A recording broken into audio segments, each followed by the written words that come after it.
Assalamualaikum warahmatullahi wabarakatuh.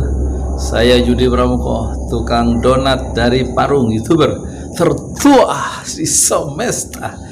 Hari ini ada peristiwa menarik ya, dipanggilnya Said Didu ke Trunojoyo. Tuh, inilah surat panggilan untuk Said Didu ya. Yang manggil itu siapa? Badan Reserse Kriminal Polri, Direktorat Tindak Pidana Cyber, Jalan Trunojoyo 3, Kebayoran Baru, Jakarta Selatan, Pro Justisia. Surat panggilan nomornya nomor 64 ya. Tuh, tanggal berapa ini? Bawahnya tanggal 28 April 2020 ya kan. Ditandatangani oleh Dr. Haji Golkar Pangarso, Kombes Polisi, ya enggak, yang menyerahkan, itu atas nama tadi tindak pidana cyber ya, yang menyerahkan siapa itu? Sandi Karisma Ibtu. Maksudnya menyerahkan surat ini tanggal April 1 lembar, dan surat panggilan ini telah diterima oleh yang menerima belum ya, yang terima surat Said Didu kan mestinya kan yang menyerahkan, tapi bukan ditandatangani ya oleh Said Didu.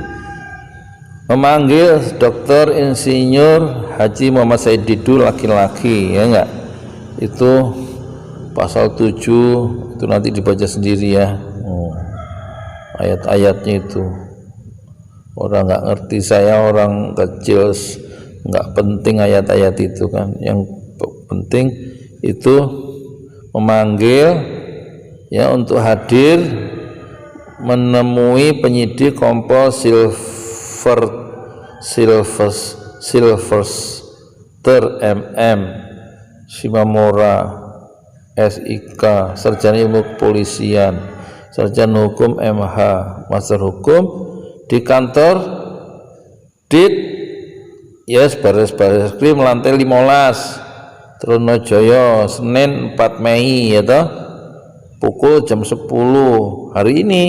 Sekarang ini saya baca ini pukul 6 pagi lewat 28 ya enggak. Jadi sebagai apa ini?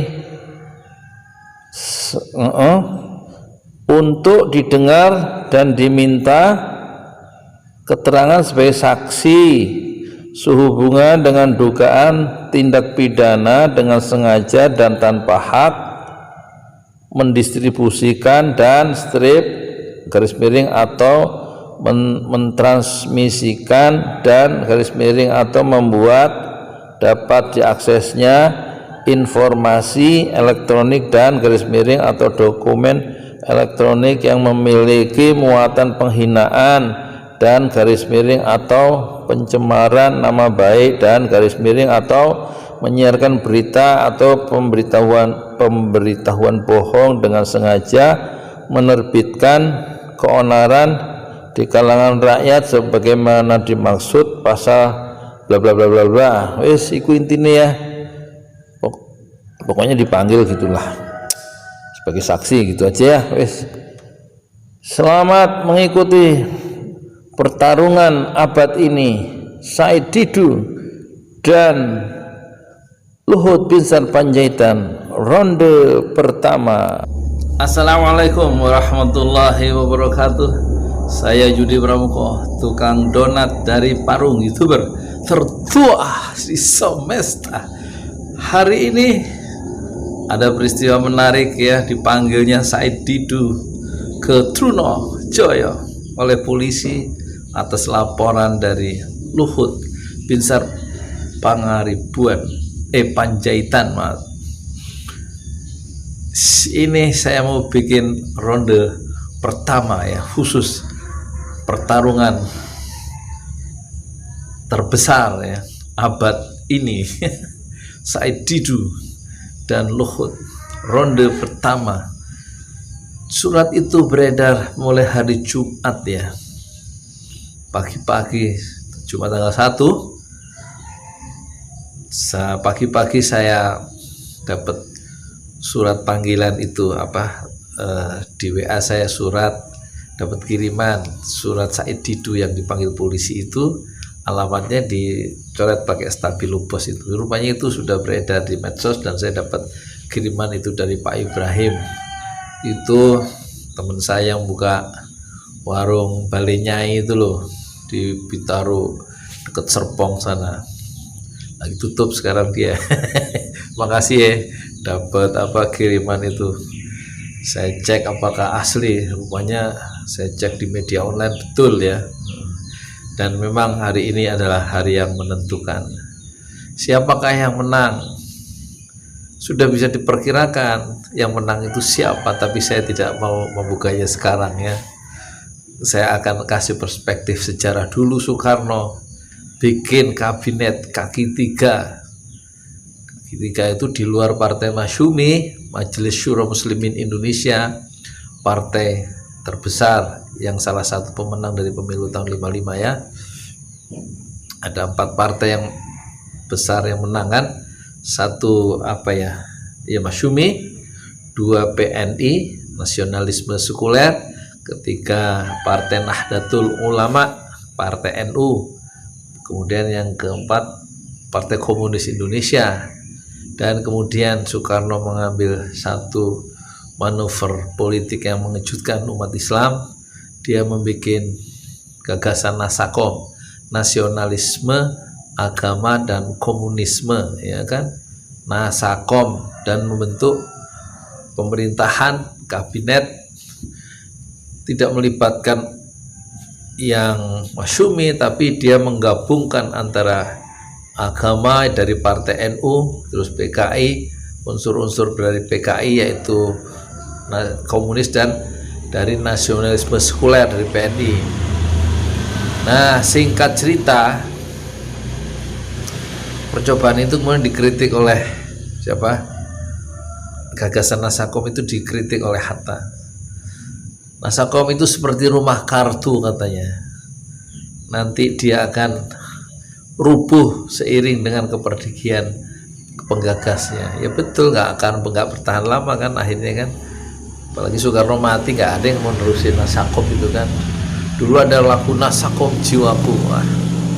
Terus ada ungkapan dari Bung Karno, suburlah PKI. Ya begitulah sejarah kita ya, penuh dengan pertempuran ideologis ya, sejak pra kemerdekaan sampai sekarang, ya kan.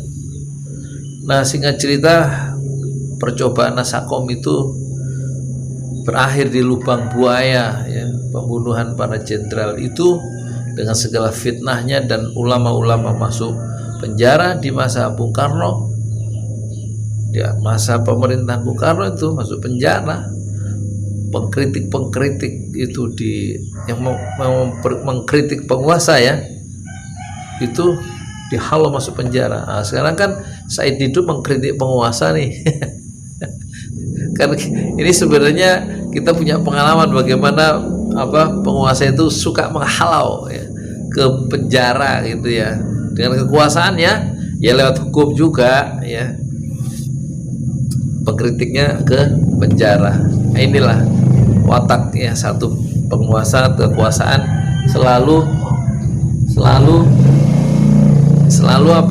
selalu menggunakan kekuasaannya, tapi dengan cara selegal mungkin. Dulu juga Presiden Soekarno tahun 63 diangkat oleh MPRS ya, MPR ya, pokoknya diangkat secara legal ya, menjadi presiden seumur hidup. Nah, kemudian singkat cerita Soekarno disuruh untuk membubarkan PKI, nggak mau, ya kan? Nggak mau. Jadi kalau orang sudah terlanjur melakukan tindakan politik yang dia anggap betul gagasan-gagasannya, terus ada yang mengingatkan, dia lebih baik terus, dia ada yang begitu terus ya meneruskan gagasannya meskipun sudah diingatkan oleh banyak orang gitu loh. Dilayani orang-orang mengkritik itu dengan segala cara untuk membuktikan bahwa dirinya benar. Kira-kira dalam kerangka sejarah itu kita melihat Said Didu itu ya dengan Luhut Binsar itu begitu. Kan banyak yang mengingatkan nih Pak Luhut ini. Kata Rizal Ramli begini, udahlah berhenti dulu setahun untuk kepentingan bangsa. Itu bahasa yang sangat halus ya. Terus ada lagi Pak Faisal Basri mengingatkan Luhut itu lebih berbahaya dari COVID-19 loh, lebih bahaya dari corona loh. Itu ekonomi yang mengingatkan dokter-dokter. Terus Said Didu mengingatkan janganlah begitu, jangan yang dalam pikiran Pak Luhut uang aja tuh. Kan mengingatkan juga dokter lagi yang mengingatkan, belum dokter Syahganda.